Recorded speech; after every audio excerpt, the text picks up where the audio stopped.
ብዙዎቹን ሀብታም እንዲሆኑ የመከረ እሱ ግን ሀብታም ያልሆነ ሰው ነው። እሱ ማን ነው? ያለምንም ጥርጥር ሰልፍ ሄልፕ ቡክስ የሚወዱ ሰዎች ቲንክ ኤንድ ግሮው ሪችን አብዛኛውን ጊዜ ሜንሽን ያደርጋሉ በጣም አሪፍ መጽሐፍ እንደሆነ።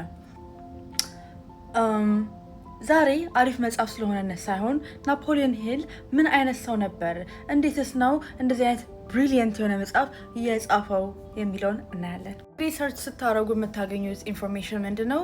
አንድሬ ካርኔጊ አብዛኞቻችሁ ታውቁታላችሁ። እንግዲህ ይህ ሰው ለ20 ዓመት ናፖሊዮን ሂልን ስለ ሀብታም ሰዎች እንዲጽፍ አዞታል ወይም አድርጓል ነው።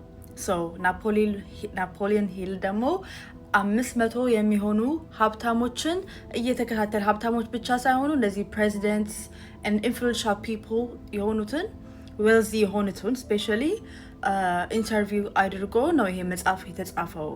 except there is no real proof that this ever happened and also እሱ ብቻ ሳይሆን ፕሬዚደንቶችን ኢንተርቪው አድርጓል ተብሏል፣ ግን there is no real record ከነሱ ጋር የተደረገ ቃለ መጠይቅ ወይ ቃለ ምልልስ የነበረ ምንም አይነት ሬከርድ የለም።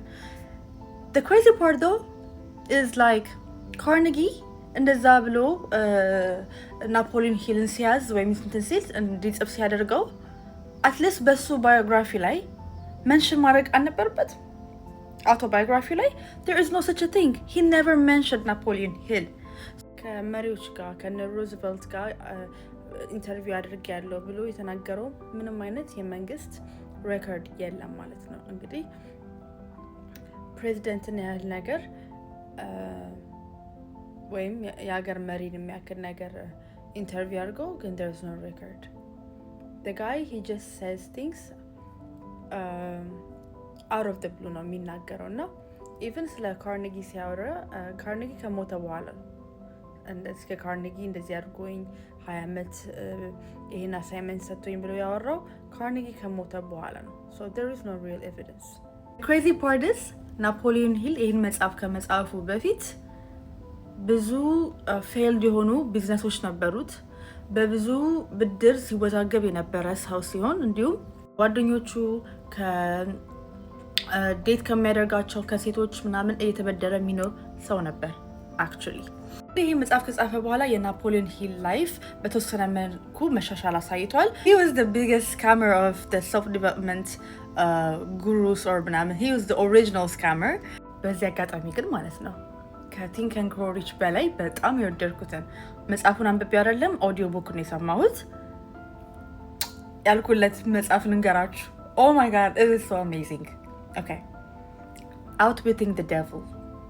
ይሄ እንግዲህ is amazing book. እሺ I don't know he also case እንደጻፈው but whatever, I don't really care because I loved it so much.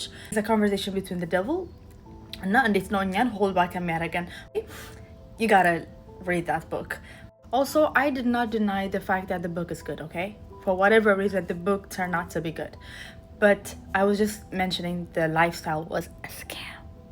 Alright. Sorry! I really want to know what you guys think. And yeah, this is day 23 of me speaking to the camera challenge. I'll see you tomorrow with another video.